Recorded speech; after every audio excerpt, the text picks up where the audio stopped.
Welcome to the meetup. Now, this is November, and today we have Shabaz Darr.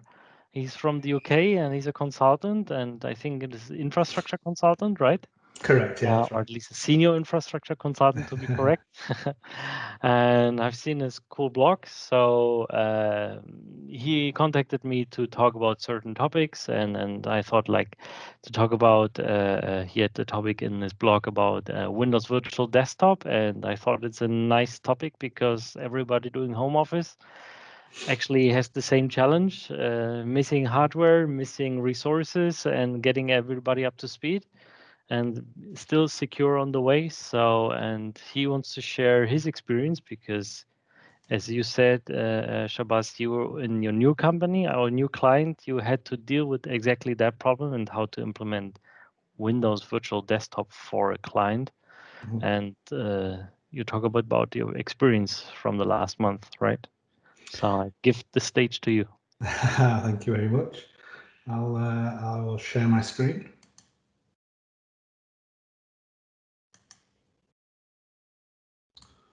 So is everyone able to see that? Yes. Okay, so thank you, Sebastian, for the nice introduction. Welcome, everyone. Even if you're watching afterwards, welcome. So yeah, my name is Shabaz Darr. You might know me as the IT Geek. That is my blog and my YouTube channel. Got my Twitter at Shabaz Darr, and you can also get me on LinkedIn. Just give you a quick, just about me, and just give you a bit more information around myself. As Sebastian said, my name is Shabaz Darr. I am a senior infrastructure consultant at Netcompany in the UK. I've been working in IT for 15 years roughly, and 7 of those have been in consultancy. My main focus is around Azure, Endpoint Manager, so a lot of Intune and stuff like that, and of course Windows Virtual Desktop. So the title of my presentation is Lessons Learned from the Battlefield, Windows Virtual Desktop in a Pandemic. So this isn't a technical overview of Windows Virtual Desktop. There's loads of documentation out there for you to see stuff like that. This is more of a look of my experiences I've had in the last 6 to 7 months when deploying Windows Virtual Desktop for different clients, and the lessons that I've learned from them. So I felt it was a very good topic, as you know, we're still in this pandemic, so there might be some people who are still at this stage where they're looking to deploy this, and hopefully they can learn from some of the experiences that I had. So just to give a quick introduction as to what I'm going to cover in my presentation. So like any project that you work on as a consultant, you always start with a problem. We have a customer who has some requirements, they have a problem, and they want you to solve it, and they want you to find the most cost-effective, secure way of solving the issue. So we'll discuss the sort of problem customers are coming with. Why were customers selecting Windows Virtual Desktop? You know, there are other services out there. You know, we all know about Citrix, remote desktop services. So why did these customers feel that Windows Virtual Desktop was the best solution for them? A key aspect of this presentation is some of the challenges and issues I had during implementation of these various clients. And as all projects, I've personally, maybe I'm just a bad consultant, but I've never had a project go without any having problems. So I thought it'd be good to discuss some of the implementation challenges I had with this Windows Virtual Desktop deployments. And they'll include aspects around security, challenges around that, challenges around implementation, and also challenges around on-premises integration, which is quite key as well, because as I'll explain in the presentation. Finally, I'll explain, you know, where are these customers now, as in, you know, we're now in November, nearly the end of November. The time I'm talking about was started in the end of March, so we're nearly 7-8 months on now. How are these customers finding Windows Virtual Desktop, and what benefits has it given them? So just to set the scene, this was right at the start of COVID-19 pandemic, or the documented start, I suppose, which was around, in the UK, it was around middle of March. Businesses all around the UK and the world, I suppose, at this time, were looking at prospects of sending their staff home. There was imminent lockdown in the UK. The government were looking at plans of closing schools, closing businesses, restaurants, bars, everything. And frankly, a lot of the customers I dealt with or spoke to, they just weren't ready for this scenario. They were not in the place to, financially or from their infrastructure point of view, to send people working from home. So that is the first requirement and problem these customers had. We were right at the start of the pandemic and it was getting worse. These businesses potentially needed to send staff working from home to service working from home from up to about hundreds of staff. They were looking either remote services like Windows Virtual Desktop or Citrix, or even worse, they were probably looking at potentially giving people laptops, so provisioning new hardware, investing in new hardware, with no real ways to manage that remotely, at that scale. That was both going to be time consuming and, again, not very cost effective. There were very, very tight timescales, as I mentioned. The UK government were looking to implement a lockdown in a matter of weeks, not months. So, the businesses that I dealt with had very short timescales. They had to implement something very quickly, and they had to ensure that it scaled very quickly. Now, just because the timeframes were short didn't mean that the customers didn't want to have a robust solution. They needed to make sure that whatever product they do go with is robust and scalable and agile. A lot of the businesses I dealt with, their initial requirement was for key staff. I'm not sure how it is in Germany, but here in the UK, we had the furlough scheme, which the UK introduced. So not all people were going to be working, they were going to be furloughed. But still, there was a requirement to have at least key staff and then scale up from there, getting more and more staff onto whatever service platform they went to. Security was a massive requirement as well. Again, just because timescales were short didn't mean we should forget some key aspects, and security was one of them. A lot of the businesses, again, the small to medium businesses, didn't have the capabilities to give people corporate devices at home. So there was a prospect of people using their personal devices, which is, opens up a massive security flaw and security issue. So they had to somehow provision a platform that could allow staff to use their own computers, but also secure their data and secure their services. One of the final problem a lot of customers had, again, we're talking about customers that didn't have a big cloud footprint. So some might be in Exchange online, some might be using a few cloud services. So they had a big, maybe 95% on-premises infrastructure. So they needed whatever platform they went with for the remote working. They needed to have the integration with on-premises, being able to exist with the existing group policies, access applications on premises, and also files and storage on premises. So these were the kind of problems and requirements that customers were having at the time, and this is what they were finding most difficult to overcome. So why did these customers go with Windows Virtual Desktop? Obviously, they did go with Windows Virtual Desktop, or I wouldn't be here speaking to you guys right now.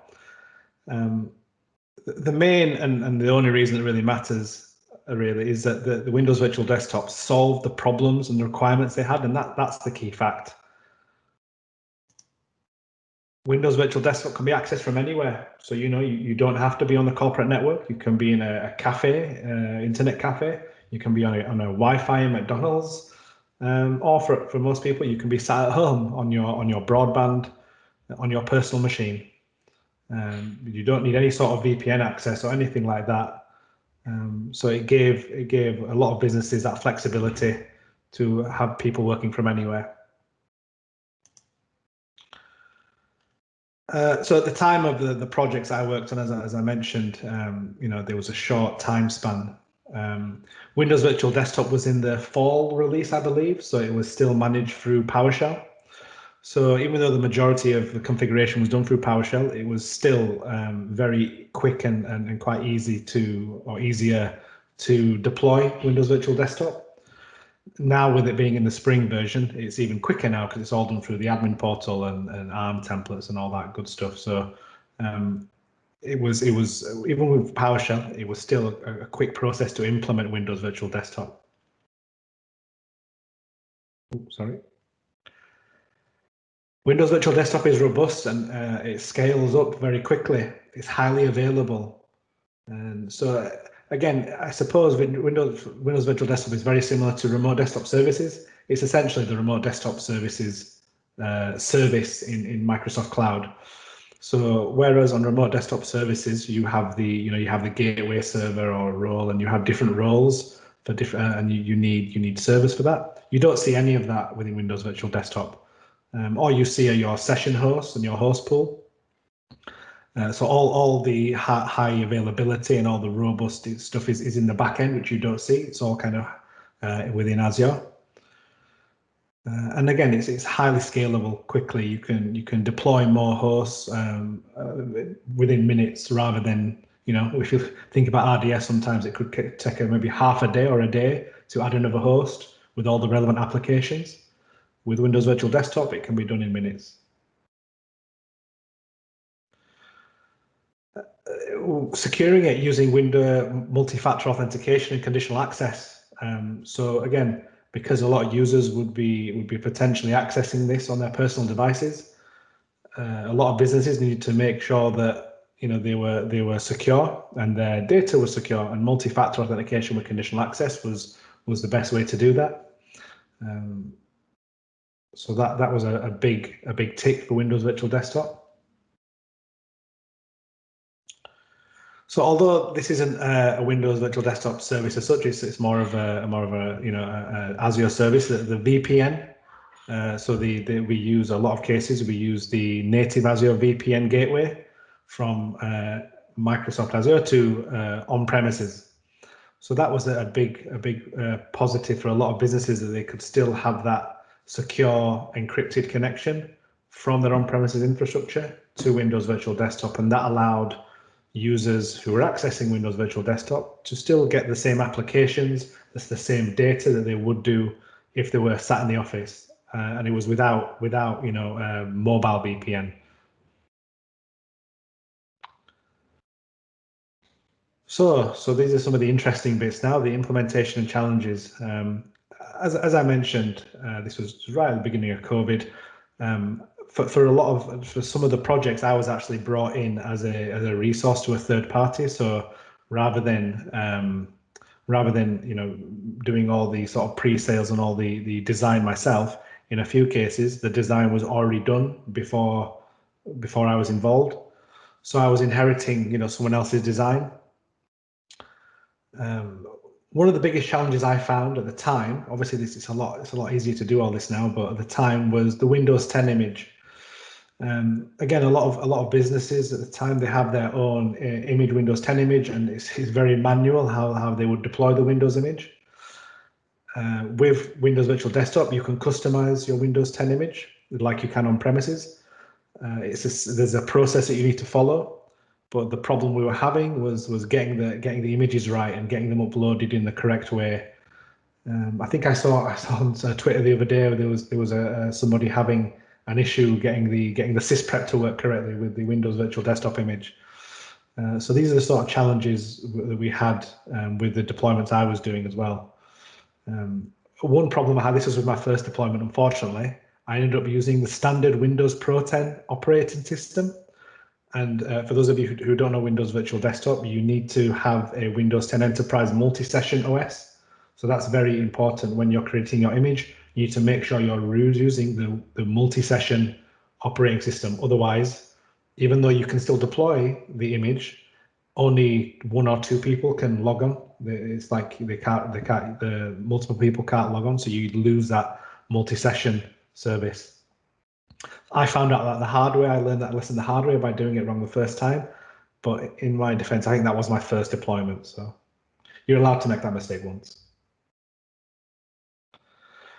One of the most difficult parts with the deployments was multi-factor authentication deployment. And as configuring it is if you haven't done it before, it's fairly straightforward. You can, there's a few steps you need to complete. However, getting the user integration was the most difficult part, because a lot of users that were new to multi-factor authentication, they'd not used it before. So we had to create documentation for the users to follow. But again, unfortunately, the documentation, everyone has a different level of how IT literate they are. So some people were finding it too complicated. Some people were following it, without any problems. And we found users were not following it correctly. And for example, people were enrolling their personal devices into the corporate Intune as part of the MFA process. And the documentation, for example, showed clearly that you need to untick a box, and people were not unticking it. Little things like that caused a massive headache, because it meant extra work. It meant having to unenroll devices and create more granular documentation for different levels of skill levels of users.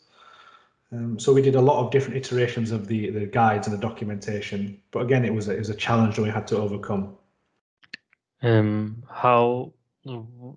Where they discussed like not allowing known devices to log in with MFA, so that users would get an error and then maybe get a custom message to say like, please do this or that. Yeah, so with the because they had to allow connection to Windows Virtual Desktop from personal devices, we couldn't lock it down that far. What we did do is we implemented conditional access policies to stop users from downloading any data. So not able to download and not able to copy anything from Windows Virtual Desktop to their personal machines, or even download any data from the cloud. And yeah, they essentially get an error when they try to do that. But with this particular tick box, it's part of the MFA registration process. It's only once that it happens, but it's right at the beginning of the process. And it's by default it's ticked. So if you don't untick it, unfortunately, it enrolls the device into Intune. Does that answer your question? Yeah. Excellent. Thank you for the question. So one of the other big challenges was getting the on-premises integration right. As I mentioned earlier, we were looking to use native Azure Virtual Gateway to connect the on-premises network. Which that part of it, the VPN connection wasn't really a problem with a lot of the customers. The complication was when they wanted the session hosts in Azure to be managed by their on-premises Active Directory. And the main reason for that was group policy integration. If you integrate your Windows Virtual Desktop with Azure AD domain services, you can't. I don't think there's a way to integrate your on-premises group policy. So to get around that, we had to change the DNS settings of the VNet to point to the on-premises DNS servers. And when we did that, when the session hosts, the Windows 10 session hosts, when they joined the domain, they picked up the on-premises DNS servers, and from there, they were able to pick up the correct group policies when they were in the correct OU. Again, we had a lot of challenges trying to get that working and get the right DNS settings, get the right group policies assigned. Again, it causes more risk, I suppose, integrating with your on-premises Active Directory, but unfortunately, because of the time constraints and because of a lot of the businesses had a lot of group policy set up previously, it was a requirement we had to try and meet. With more time, I would recommend users try and migrate, some of those policies to Intune and try and manage it that way, rather than integrating your host pool, your host session host with your on-premises Active Directory. Because if you lose your VPN connection, then your Windows Virtual Desktop servers, they will not be able to access the domain. They won't be able to authenticate, so users can't log in. So it adds more risk, if I'm honest. So those were the sort of challenges that we faced and overcome. Is there any questions around any of those challenges, or any questions around any part of the implementation? Maybe about the images. What how were these images that you used implemented? Is this like they used the ones that they had on premise and then uploaded as images to Azure, or how is Yeah. it usually working? So there's a couple of different ways you can do it. You can either provision a virtual machine. See, again, with my examples, they had an imaging process, but it was all manual. So they would install Windows 10, they would manually install applications, and that was just because of the size businesses I was working with. Small to medium. Probably the best way to do it is to create a virtual Windows 10 virtual machine in Azure. And again, like you would make a golden image normally on premises, you install applications, any services you want on there, you install them, you sysprep it, and then there is a capture image option within Azure. When you go to the VM, you can capture image, and that image then gets stored to the image gallery. So that's probably the quickest way to do it. Unfortunately, again, because a lot of these businesses had a big on-premises footprint, the way I had to do it was I had to create the VM in Azure with the correct operating system, which was the Windows 10 multi-session enterprise version. I then had to export the vDisk, so the virtual disk. I had to export that to VHD, download that using Azure Explorer, Storage Explorer, and then I had to basically attach that to a virtual machine in Hyper-V on premises. And then, because again, all their applications and all their software was on premises, we would install all the applications and everything, all the manual stuff, and we would then sysprep it. So we had to sysprep it once on premises. Again, we'd reverse the process then. We'd upload the VHD to Azure using the Azure Storage Explorer. We would then attach that disk to a VM in Azure, and we'd make sure it turned on first of all. I would then have to sysprep it again with the out-of-box experience, and then I could capture it, and that created the image. So again, that's why this was one of the big difficulties and challenges we had. If you're if you have a client which is has a good mixture of on-premises and cloud, it's easier to do because you can just do it all in Azure. But in my scenario, unfortunately, there was a lot of, again, if the image was wrong, we had to do it all over again. So we had to do that a few times, unfortunately, with a few of them. But yeah, it can be a lot smoother if you stay in Azure. Yeah, I'm just asking because in a project of mine, because I'm coming off from a DevOps part and we try to like get into standardized images for agents, like build agents. And I just came over that using Packer to actually from HashiCorp to create a JSON file that is a sequence of scripts to install an image. A Packer for me creates a VM, and when it's finished, it destroys the VM and just leaves the VHD or managed disk there, so you could then replicate new VMs from that image. And then the only thing that's only is mean like you need some time is that you create the scripts to install all the software that you need, but that can get fairly complex. You need some time to set it up when you have a highly standardized thing. I mean, can you imagine if like a time schedule of like weeks? Yeah. Starting from greenfield, I would imagine it's hard to like, oh, let me first script 3 weeks before I can show anything. Exactly. Again, I'm currently putting together a proposal for quite a big deployment of Windows Virtual Desktop, and we are included because we have the time. We are scripting everything, but it makes it, because then you get to think long term, because then in the future it'll be easier to deploy, easier to upscale. Unfortunately, again, with the time constraints like you mentioned, we had weeks. We couldn't even, in some cases that we weren't able to do a proper design. It was just like, right, okay, roughly how many users do we have? Okay, it was a lot of guesswork. Yeah, I can imagine. Yeah, but it was just because of the time. Luckily, which this brings me nicely to this part now. Where are they now? We haven't had any performance issues because a lot of the customers that I dealt with had very small. They didn't have any large applications. They were mainly Office. They had a lot of database applications, or the databases were stored on premises, but a lot of the applications were where you could install on the Windows image. So yeah, so as I said, I just want to finish off my presentation with a little bit on where we are. We're end of November now, so really 7-8 months on from when I was really heavily involved doing all this during COVID. So a lot of the businesses now have practically their whole staff working from home.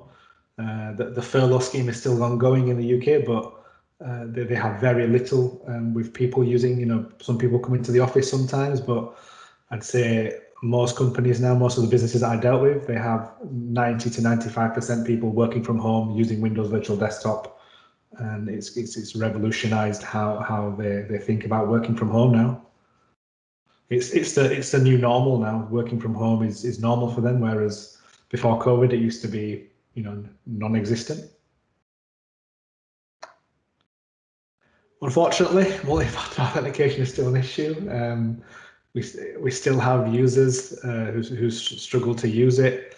They might forget. They might not click the they might not click the allow button enough, or they might, if they're using the text version or whatever, the text message MFA, they might type the number wrong. There's all sorts of problems with it still, but it's an ongoing process, and the more the users use it, the more they get used to it. So it's one of those things. Over time, it should get easier, but unfortunately, it's still causing a headache for a lot of users.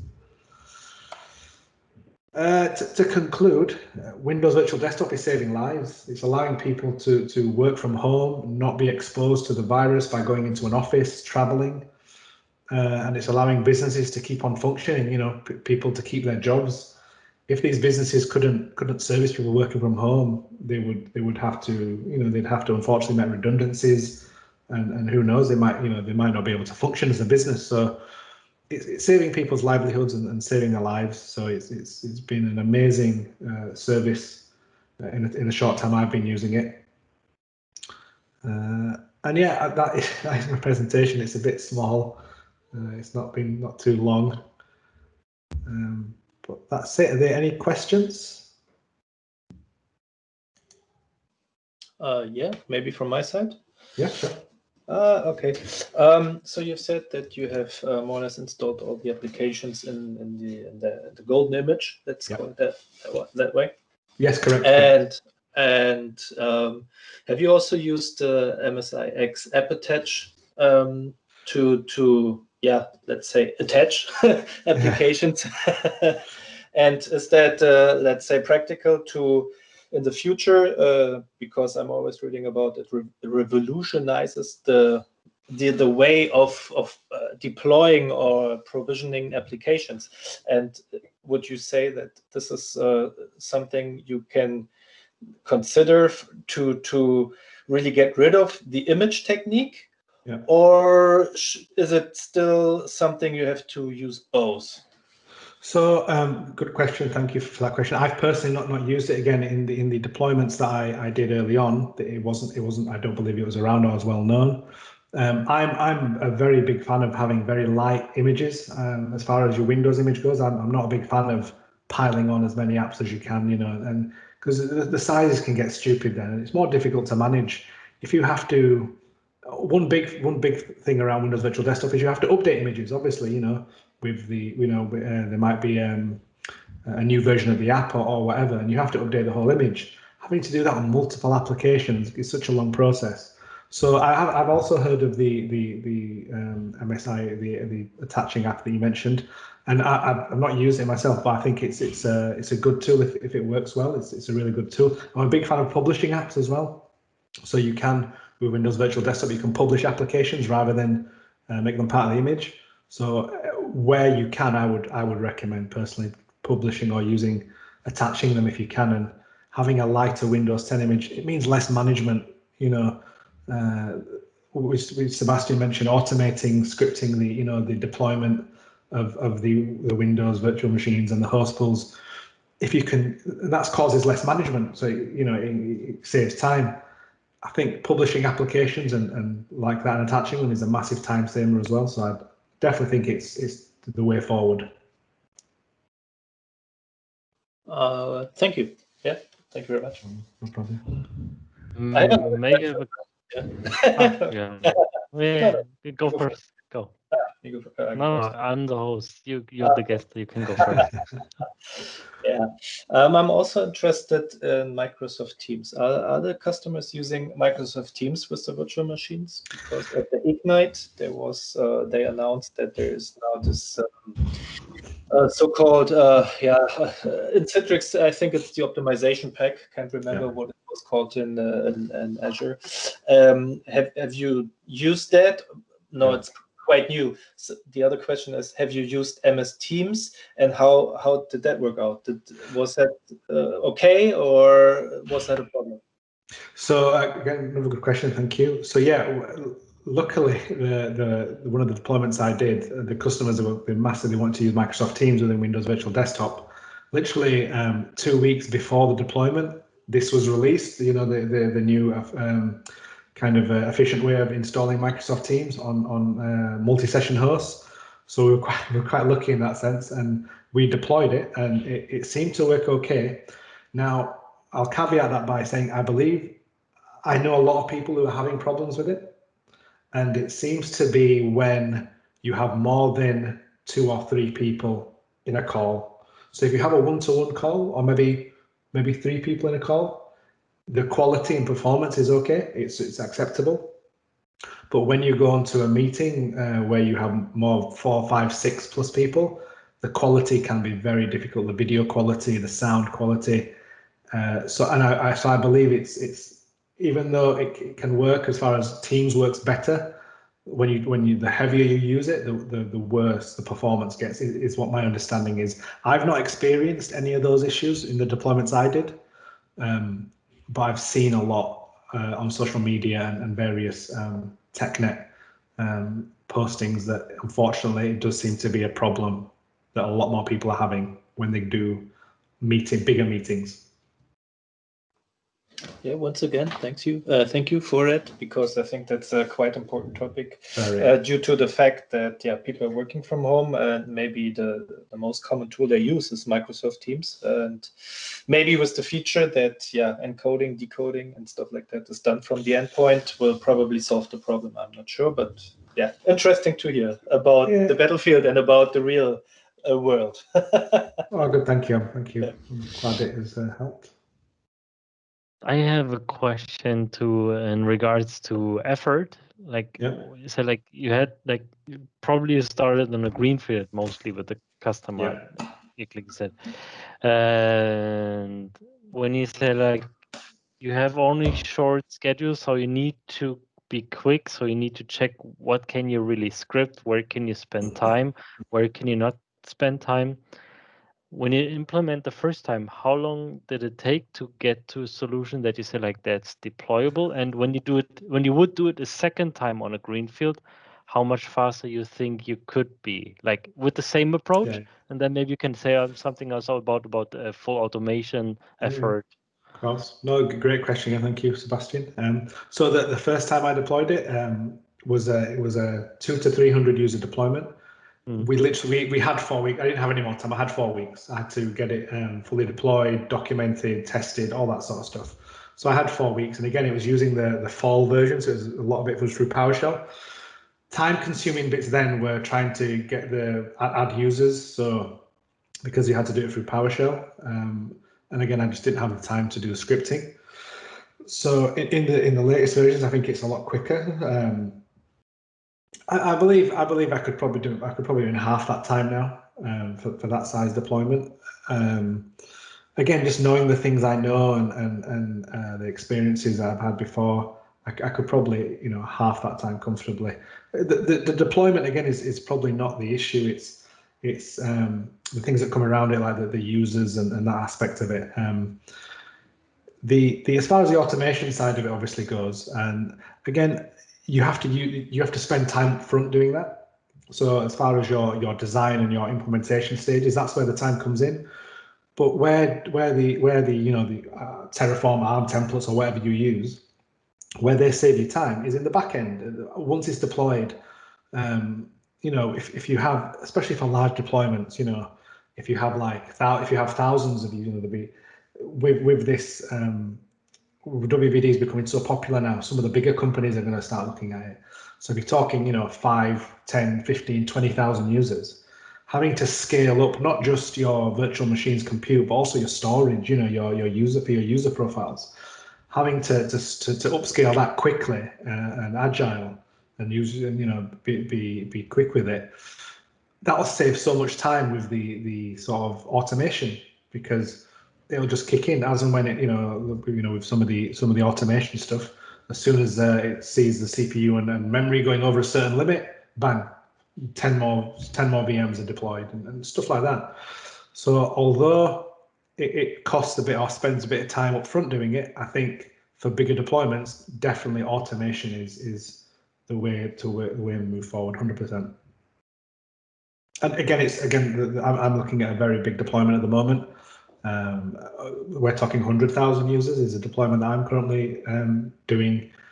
We're kind of at the kind of planning stage at the moment, but we're looking at doing templates and kind of ARM templates for all that, and looking at being able to scale up in the thousands very quickly. So definitely automation is the way forward for bigger deployments, definitely. Yeah, maybe I have one final question. What are I don't know if you can come up with the top 3 things that you would recommend everybody not to do, to like mistakes that you would say like that caused you the most gray hair. Get the image right. The imaging was a painful process. Mainly because the customers I dealt with, they all had a very manual way. They had no imaging process up front. If they already had some sort of image ready, it would have been a lot quicker. But we had to go back and forth a lot of times to get the image right. So make sure you take time on your image and get it right the first time. Again, with some of the deployments I did, because of the time frames, we didn't have enough time to put in really solid monitoring or alerting. So I would say, services like Azure Monitor and Log Analytics would be quite important. I wish I could have had more time to implement those sort of services to give the platform, a more reactive support rather than proactive support rather than reactive. When there's an issue, we look at it rather than getting an alert and knowing, there's a problem, let's quickly fix it before any users notice. So that was one thing I wish I'd have had time to do. And I suppose that the security as well, getting the security right is key. And that's not just the multi-factor authentication side of it. If you can, the more secure you can get your platform, even if that involves putting a network virtual appliance in of some sort, that's again, it's quite secure. Windows Virtual Desktop out of the box, 100%. But if you have other services from other clouds or the multi-cloud is huge at the moment as well. If you have other platforms which are going to be coming into your Windows Virtual Desktop platform, then making sure your security is right. That's the sort of pain I'm having. Not pain, but that's the sort of challenges I'm having at the moment, trying to work on getting that correct. So that would be my other third thing, really, to really focus getting correct. Okay, thank you. No, my pleasure. Sorry, we couldn't get more people. Like I said, I am blaming the Meetup website being down. So thank you very much for having me. I really appreciate it. Yeah. If nobody else has questions, then it's up to you to close the meetup with last words. Whoa. Maybe I just have a last small question if nobody else wants. Basically it's about host pools. You have the choice to create the pooled host pool or a personal host pool. And my question is it like after a certain time now that people are more, are they satisfied if they have a multi-session desktop operating system, or are they now screaming to get a personal one because they are like, saying it's not working really well, I need my own personal desktop, not to personalize, but more like for yeah, if I dedicated resources. Dedicated, not only that, yeah, of course, yeah, exactly, dedicated resources, because I think if you have a multi-session desktop operating system, Windows 10, which is quite new, I would say, yeah, then in the past this has been done with a terminal server, and yeah, things like that, yeah, sharing sessions on one operating system has been done on the server.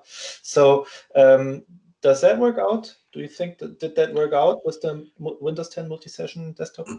Yeah. So again, another good question, Fabian. Thank you. So in my experience, I found that the personalized ones, they're just not cost effective. So even if users are saying, you know, the performance isn't great or is not as good, businesses are very hesitant. Customers are very hesitant to go to personalized just because it's just not cost effective. To answer your question in a different way, what is important in that case is to make sure you get the sizing requirements right. Again, I'm talking from my latest experiences rather than the older experiences, because again, we had time constraints. We just didn't have the time to. It was like a finger in the air kind of situation, and really we probably oversized the VMs back then, just because we were like, you know what, we have to go with bigger just in case we get it wrong. But you know, making sure you try and do a proof of concept with, you know, trying to try different size VMs. So you say, okay, I'll start with 8 gig of RAM and 2 CPU. Let's get 10 users using it. How do they all go on one session host? And you can use.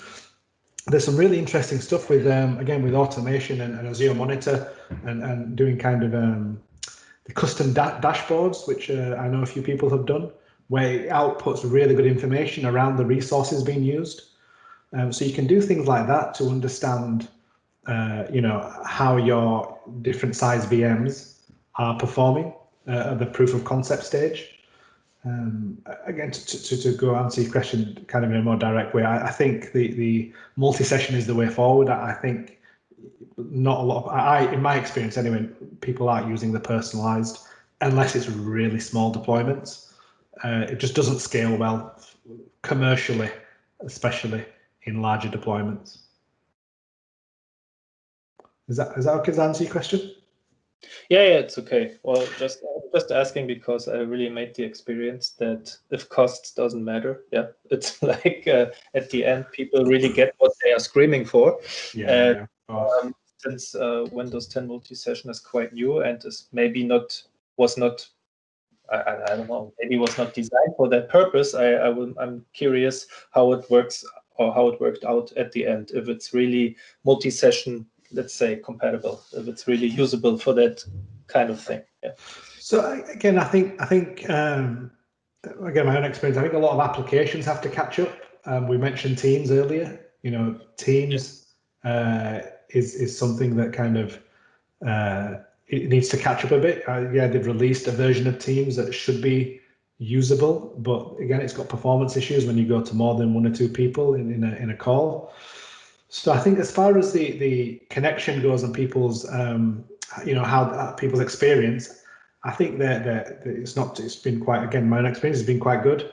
It's specific applications, I think, and application vendors that may have to catch up and maybe change the way their applications run in shared environments. Because again, in some cases, some applications don't work in shared environments. You know, I've had that experience as well with some customers where they had a certain application and they just couldn't use it within the Windows Virtual Desktop. More than one person couldn't use it. So that's where I see, you know, that's where I see problems with a multi-session with applications rather than performance. Again, obviously, if money's not an issue, yeah, go straight to personalized. Why not give everyone their own desktop? Yeah, well, thank you very much. It was really, really interesting. I was really looking forward to this appointment today. Yeah, so thank you very, very much, and I really appreciate your time. Thanks. Oh, thank you, Fasna. Very kind of you. So if you have any other questions, just reach out to me personally. I'm more than happy to have a one-on-one conversation, or Will do. Thank you very much. Thanks. Yep.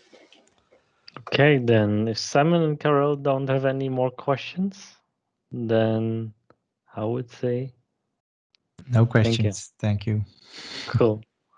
Then thank you very much, Shabaz, for My pleasure. the nice experience report.